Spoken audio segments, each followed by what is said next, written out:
This is Matthew McConaughey. Natalie Portman. James Patterson. Michael Ian Black. And you are listening to Five Questions with Dan Schawbel.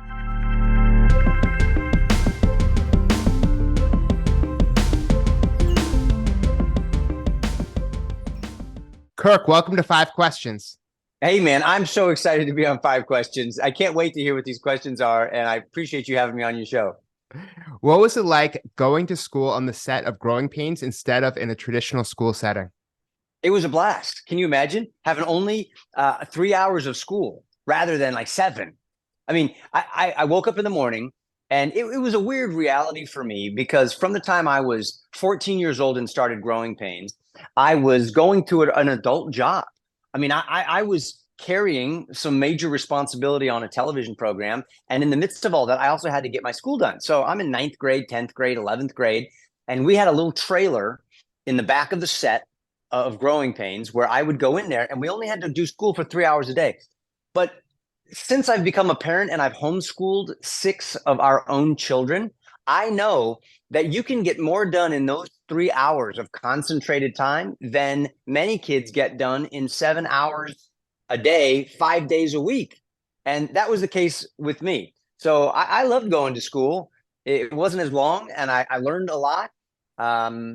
Interestingly, I studied to become a doctor. I never thought this acting thing would last very long. But here we are 35, 40 years later, and I'm still going.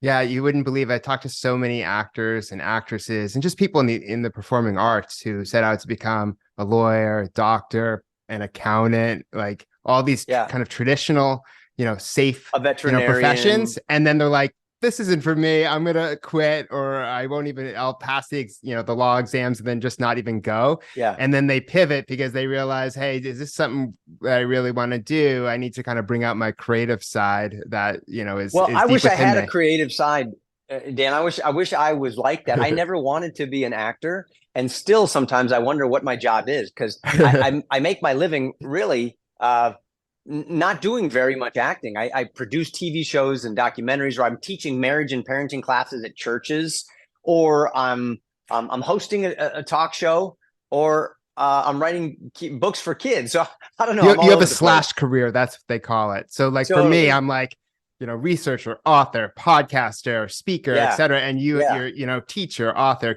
So you're multidimensional. So I got a question for you, Dan. I'm sorry to interrupt your 5 questions, but I got to insert one. What do you do to relax and play? If you work with your brain, and I can tell that you do because you're a researcher, you just told me you're a podcaster, author, you probably relax with your hands by doing something that's not so intellectual and mental. What do you do?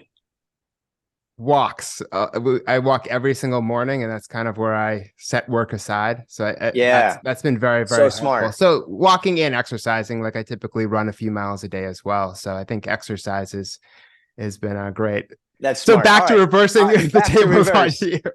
That's right. So you mentioned family, and family is kind of at the heart of what you do. So how have you been able to prioritize family throughout your career? Well, I think the idea is that everybody prioritizes something. Some people prioritize work because they're trying to crush it and make $1 million, or they're trying to climb the corporate ladder and feel good about themselves. And God bless you if that's what you are trying to do right now. All I would say is that usually by the end of your life, even if you're the Rockefellers, or you're Elon Musk, or you're whoever, most people kind of come to the end and they say, there's something about relationships that is primary, and maybe I wish I had spent more time with my kids, or more time with the people who were genuinely my friends. And so I think I've just thought about that, and I want to get a jump on that early and say, I want family to be priority. And you just do it. I mean, you'll do what's important to you. People can say that, well, I know I should do this, but it's just hard. Not really. If you really want something bad enough, you'll do what you can to get it. If you got cancer and you really want chemotherapy, you'll find it, because it's a matter of your life being on the line.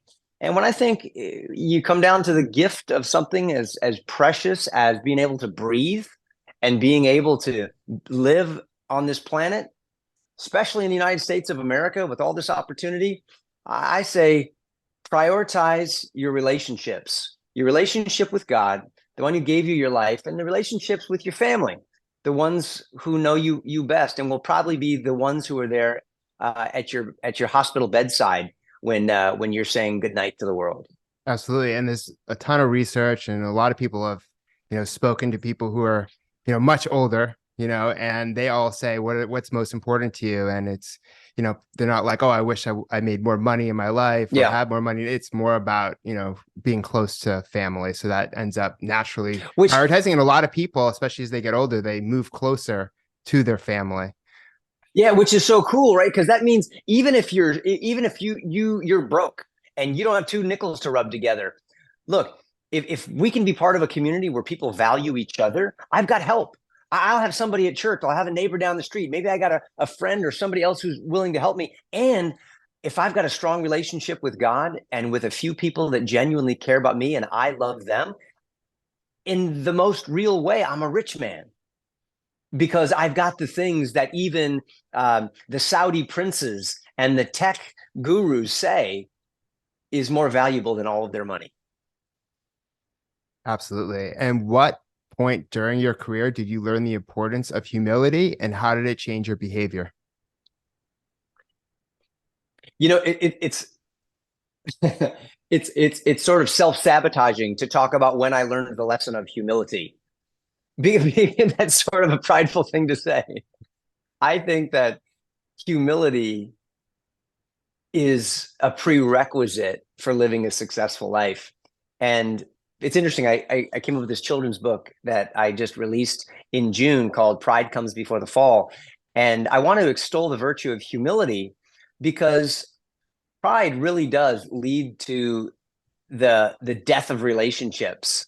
Dan, if you and I were friends and I became so proud that I was all about me and not about you, and I just took over this interview and really just focused on myself the whole time. You stopped after one question. after a while, we'd be like, hey, bro, it's not all about you. Think of somebody else. And that wrecks marriages, that ruins relationships with children. And so I strive to be humble. And the way you do that is by recognizing that we all have a problem with pride.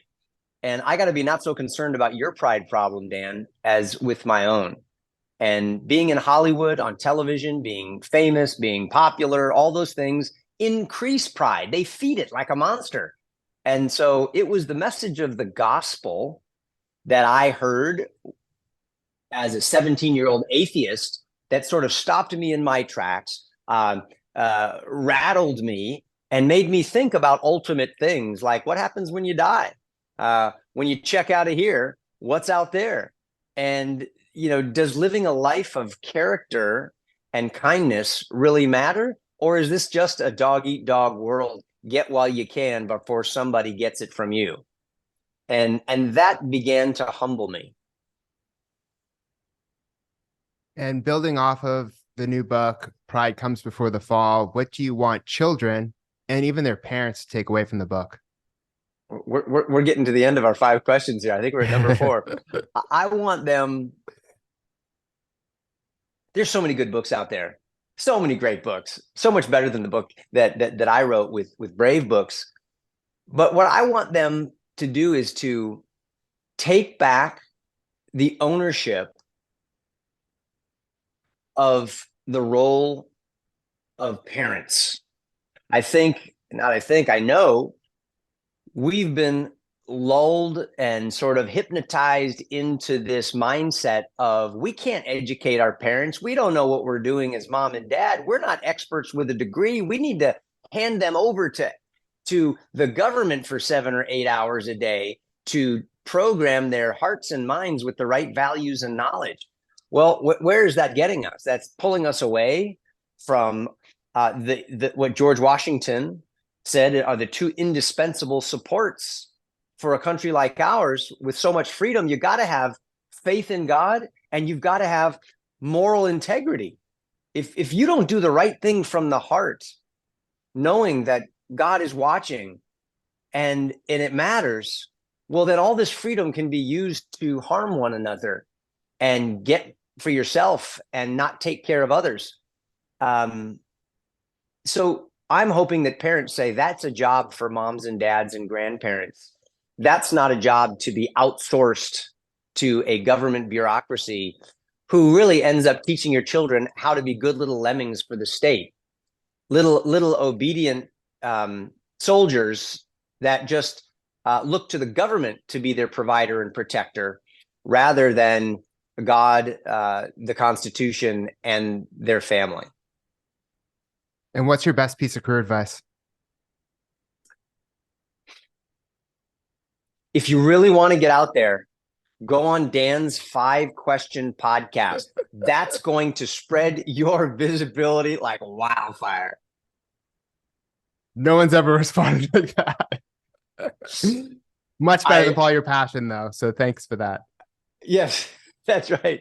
You know, I the whole Follow Your Passion thing, that just sort of is that sort of is based on the assumption that your passions are good, or that you know, what you feel in your heart is really the best way to go.